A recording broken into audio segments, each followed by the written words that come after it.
आज हम स्टार्ट करेंगे एक्सरसाइज 6.5 का क्वेश्चन नंबर 14।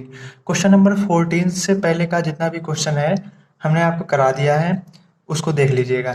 तो क्वेश्चन नंबर 14 है हमारा, किसी त्रिभुज एबीसी के ए शीर्ष से बीसी पर डाला गया लंब बीसी को बिंदु डी पर इस प्रकार प्रच्छेदित करता है कि बी डी बराबर 3CD। तो देखिए क्वेश्चन में दिया है कि ए बी सी एक ट्रायंगल है, तो हमने एक ट्रायंगल ए बी सी बना लिया। फिर कहा है एबीसी के शीर्ष ए से, तो एबीसी त्रिभुज है, इसके शीर्ष ए से बीसी भुजा पर एक लंब डाला गया है। देखिए ये बीसी रेखा है, तो बीसी रेखा पर बिंदु ए से लंब डाला गया है और इस पॉइंट को हमने नाम डी दे दिया। ठीक, और क्वेश्चन में आपके दिया गया है बी डी बराबर 3CD। तो प्रूव हमको क्या करना है, 2AB² बराबर 2AC² प्लस BC²। हमने सोचा इसको कैसे किया जाए, तो हमने यहाँ पर पहले देखा जो प्रूफ करना है। यहाँ पर देखिए लिखा है 2AB², तो हमने क्या सोचा ना कि हम पहले AB² का वैल्यू ही निकाल लेते हैं, फिर बाद में सोचते हैं कि अगला स्टेप क्या होगा। तो AB² है, तो हमने देखा पहले AB किस ट्रायंगल में आ रहा है, और जिस ट्रायंगल में आ रहा है उसमें हम AB² का वैल्यू निकालेंगे। तो देखिए ए बी कहाँ पर है, ए बी देखिए यहाँ पर है, किस ट्रायंगल में, ए डी बी में है। ठीक, तो ट्रायंगल ए डी बी में अगर हम पाइथागोरस प्रमेय लगाते हैं तो देखिए हमारा AB² का वैल्यू वहां से निकल जाएगा ना। ठीक, तो हमने ज्यादा दूर तक नहीं सोचा, हमने बस केवल इतना ही अभी सोचा है कि यहाँ पर जो हमको प्रूफ करना है 2AB² प्रूफ करना है। तो हमने पहले सोचा कि AB² ही पहले ला देते हैं, 2 तो बाद में सोचा जाएगा, लेकिन AB² पहले लाना जरूरी है। तो AB कैसे आएगा, AB² कैसे आएगा, किस ट्रायंगल में, ए बी डी में अगर हम पाइथागोरस प्रमेय लगाते हैं तो हमारा AB² का वैल्यू निकल जाएगा। ठीक, तो ट्रायंगल ए डी बी में देखिए ये 90 अंश है, तो 90 अंश के सामने वाली भुजा हमारी कर्ण होती है। ठीक, तो 90 है तो 90 अंश के सामने वाली भुजा हमारी कर्ण होगी, तो ए बी हो जाएगा, AB², कर्ण का स्क्वायर बराबर आधार का स्क्वायर धन लंब का स्क्वायर होता है ना। तो कर्ण हमारा इसमें ए बी था, तो हमने AB² कर दिया।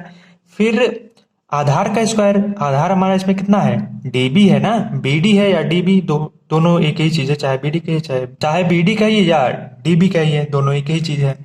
ठीक, तो BD² प्लस लंब स्क्वायर, लंब कितना है AD²। हमने सोचा आगे कैसे किया जाए, हमने तो केवल अभी इतना ही सोचा था ना कि हमारा AB² का वैल्यू निकल जाए। ठीक, तो AB² का देखिए वैल्यू हमारा निकल गया। हमने सोचा अब क्या किया जाए, तो हमने यहाँ पर देखा BD लिखा है। ठीक, और हमको जो दिया गया है BD का वैल्यू 3CD, तो हम इस BD के जगह पे 3CD लिख देंगे। ठीक, AB² बराबर 3CD, ऊपर स्क्वायर है तो स्क्वायर लगा दीजिए, प्लस AD² है, AD² लिख दीजिए। AB² बराबर 3 का स्क्वायर करेंगे, 3 का वर्ग करेंगे हमारा 9 आएगा, यहां लिख दीजिए 9। यहां पर CD है तो CD² कर दीजिए, प्लस AD² है ही, AD² लिख दीजिए। इसको इक्वेशन फर्स्ट बना लीजिए। हमने सोचा अब आगे क्या हल किया जाए, तो हमने देखा यहाँ पर 2AB² है और 2AB² बराबर है 2AC² के, तो हम पहले AC² का वैल्यू निकालेंगे। अब AC² का वैल्यू कैसे निकालेंगे, पहले देखेंगे AC किस ट्रायंगल में आ रहा है। अगर वो ट्रायंगल में अगर कोई एक कोण 90 अंश का होगा तो उसमें पाइथागोरस प्रमेय लागू हो पाएगा। जब पाइथागोरस प्रमेय लागू हो पाएगा तो वहां से हमारा AC² का वैल्यू निकल जाएगा ना। ठीक, तो ट्रायंगल पहले देखिए AC किस ट्रायंगल में आ रहा है, AC देखिए यहाँ पर है, किस ट्रायंगल में आ रहा है, ACD में आ रहा है। 2 ट्रायंगल में आ रहा है AC, एक देखिए बड़े वाले ट्रायंगल में भी AC आ रहा है, ACB में भी हमारा AC आ रहा है, और AC ए सी डी में आ रहा है, तो हम कौन से ट्रायंगल में ए सी को लेंगे? बड़े वाले ट्रायंगल में नहीं लेंगे। क्यों नहीं लेंगे? ए सी बी में नहीं लेंगे क्योंकि ए सी बी में कोई 90 अंश का कोण तो बन नहीं रहा है, और जब 90 अंश का कोण बन ही नहीं रहा है तो उसमें पाइथागोरस प्रमेय लागू ही नहीं हो पाएगा, और जब पाइथागोरस प्रमेय लागू नहीं हो पाएगा तो हमारा ए सी स्क्वायर का वैल्यू नहीं निकल पाएगा। और अगर हम देखिए इस ट्रायंगल को लेते हैं ए सी डी में, ए सी डी में देखिए हमारा डी क्या है? 90 अंश है, तो 90 अंश है तो इसमें पाइथागोरस प्रमेय लागू हो पाएगा, क्योंकि किसी भी त्रिभुज में पाइथागोरस प्रमेय तभी लागू हो पाता है जब उसमें एक कोण 90 अंश का हो। तो इसमें देखिए एक कोण 90 अंश का है, तो हम कौन सा ट्रायंगल उठाएंगे? ए सी डी में, ए सी डी में ये देखिए 90 है, तो 90 इसके सामने वाली भुजा हमारी कर्ण होगी, तो ए सी है तो ए सी स्क्वायर आ जाएगा, बराबर कर्ण का स्क्वायर बराबर आधार का स्क्वायर। आधार हमारा इसमें सी डी है या डी सी है, तो सी डी स्क्वायर लिख दीजिए, प्लस लंब ए डी स्क्वायर है, ए डी स्क्वायर लिख दीजिए। इसको इक्वेशन सेकंड बना दीजिए। ठीक, हमने सोचा अब क्या किया जाए, तो हमने देखा इक्वेशन फर्स्ट और सेकंड को, हमने सोचा कि ना इक्वेशन फर्स्ट और सेकंड को जोड़ देते हैं, तब देखते हैं क्या होता है। देखिए अगर हम इक्वेशन फर्स्ट और सेकंड को जोड़ देंगे तो A B square plus A C square आएगा। ठीक, इसी प्रकार ये भी दोनों पर से जुड़ जाएगा, तो 9 डी सी स्क्वायर है, ये भी 10 डी सी स्क्वायर हो जाएगा, और ए डी स्क्वायर यहाँ पर भी है, ए डी स्क्वायर यहाँ पर भी है, दोनों ऐड करेंगे 2 ए डी स्क्वायर आ जाएगा ना। जबकि हमको देखिए प्रूफ में तो ए डी तो लाना ही नहीं है, लेकिन देखिए क्या इसमें ए डी है कहीं पर? ए डी तो हमको प्रूफ नहीं करना है, ए डी स्क्वायर देखिए हमको प्रूफ में लाना ही नहीं है, तो हम क्या करेंगे ना, इक्वेशन फर्स्ट और सेकंड को सब्ट्रैक्ट कर देंगे, घटा देंगे, और जैसे ही समीकरण एक में से दो को घटाएंगे तो देखिए हमारा ए डी स्क्वायर कैंसिल हो जाएगा, और 9 सी डी स्क्वायर में से सी डी स्क्वायर घट जाएगा तो हमारा 8 सी डी स्क्वायर आ जाएगा। ठीक, इसलिए हमने सोचा ना कि समीकरण फर्स्ट और सेकंड को घटा देते हैं, और जैसे ही समीकरण फर्स्ट और सेकंड को घटाएंगे तो हमारा ए डी स्क्वायर और ए डी स्क्वायर कैंसिल हो जाएगा, और 9 सी डी स्क्वायर में से सी डी स्क्वायर चला जाएगा, 8 सी डी स्क्वायर आ जाएगा। ठीक, तो समीकरण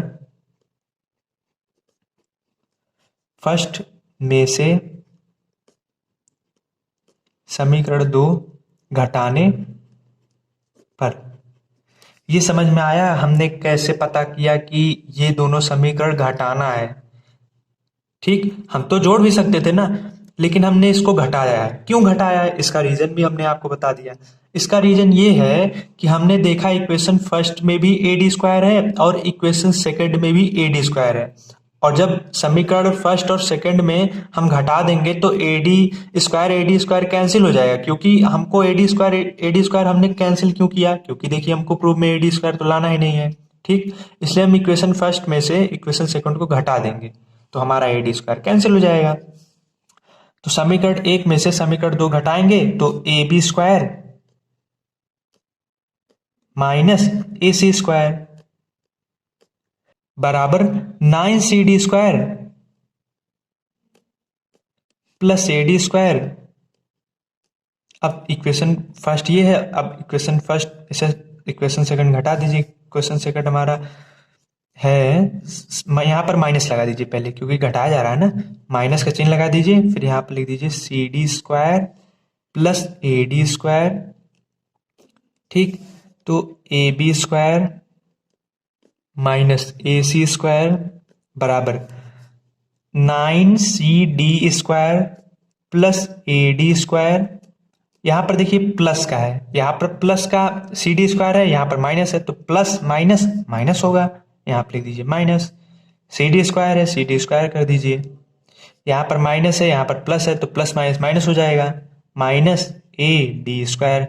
अब देखिए यहां पर प्लस का ए डी स्क्वायर है, यहां पर माइनस का ए डी स्क्वायर है, कैंसिल।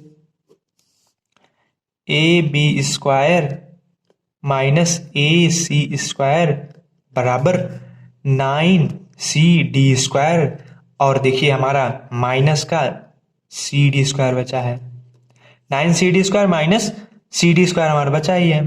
तो A B square minus A C square बराबर 8CD स्क्वायर आ गया। ठीक, ए बी स्क्वायर। अब देखिए हमको जो प्रूफ करना है, प्रूफ में देखिए हमारा आरएचएस में ए सी स्क्वायर है ना, तो हम इस माइनस ए सी स्क्वायर को पक्षांतर कर देंगे। यहां पर देखिए ए सी स्क्वायर आरएचएस में है ना, तो इसको हम आरएचएस में भेज देंगे, मतलब पक्षांतर कर देंगे। तो माइनस ए सी स्क्वायर है उधर जाएगा, प्लस का ए सी स्क्वायर हो जाएगा, प्लस यहाँ पर 8CD स्क्वायर है, 8CD स्क्वायर लिख दीजिए। ठीक, हमने सोचा हमको जो प्रूफ करना है, यहां पर देखिए सी, हमने सोचा हमको जो प्रूफ करना है, यहां पर देखिए 2AB square plus 2AC square plus BC square है। तो हम क्या करते हैं ना, इस CD को हटाएंगे और इस CD को इस प्रकार हटाएंगे कि हमारा जो प्रूफ करना है BC स्क्वायर आ जाए। ठीक, तो इस CD को हमको हटा करके कुछ भी हमको BC के पद में लाना है, क्योंकि हमको वही प्रूफ भी करना है ना। ठीक, हमने सोचा इसको कैसे किया जाए। तो देखिए ये देखिए पूरा BC है, BC कहां से कहां तक है, यहां से यहां तक है, मतलब B पॉइंट यहां पर है, C पॉइंट यहां पर है। तो BC बराबर क्या हो जाएगा, BC बराबर BD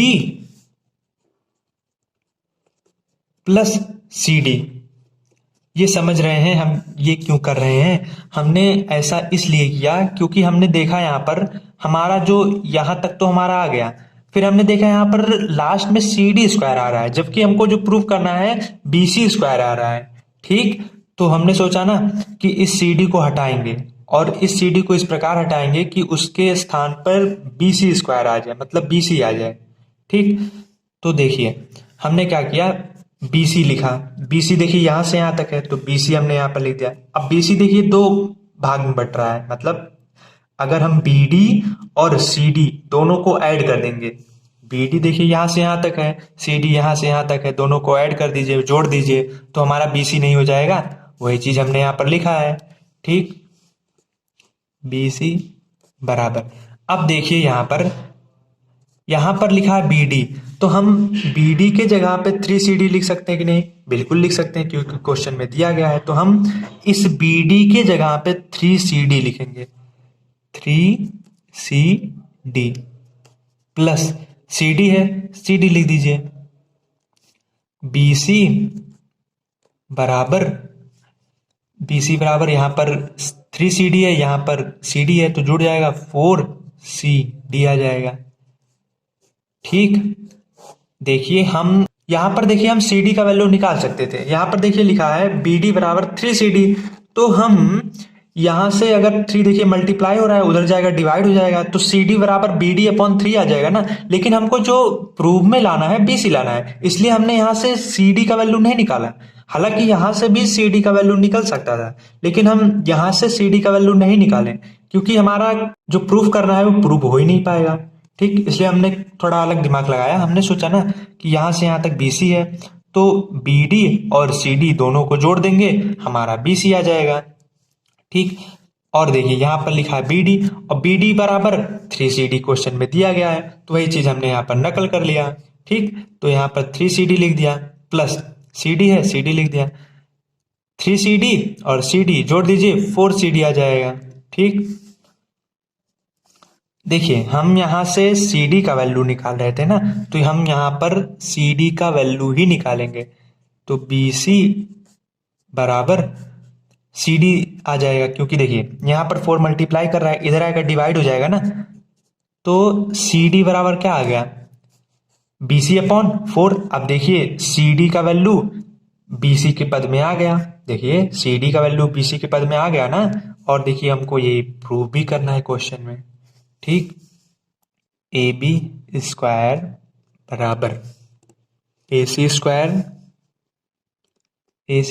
प्लस 8 इंटू, देखिए यहां पर लिखा CD बराबर कितना है, BC अपॉन 4 है ना, तो हम इस CD के जगह पे BC अपॉन 4 लिख सकते हैं कि नहीं, बिल्कुल लिख सकते हैं। यहां पर लिख दीजिए BC अपॉन 4, ऊपर स्क्वायर है, स्क्वायर लगा दीजिए, ए बी स्क्वायर बराबर A C square plus 8 into, अब यहाँ पर देखिए बी सी का मतलब बी सी अपॉन 4 का होल स्क्वायर है ना, तो अलग अलग कर दीजिए, मतलब बी सी स्क्वायर हो जाएगा बटे 4 का स्क्वायर करेंगे 16 हो जाएगा, यहाँ पर लिख दीजिए 16। 8 एकम 8, 8 दूनी 16, तो ए बी स्क्वायर बराबर A C square plus B C square बटे 2। अब देखिए यहां पर हम हर बराबर कर लेंगे, हर बराबर नहीं है ना, तो हम इसका हर बराबर करेंगे।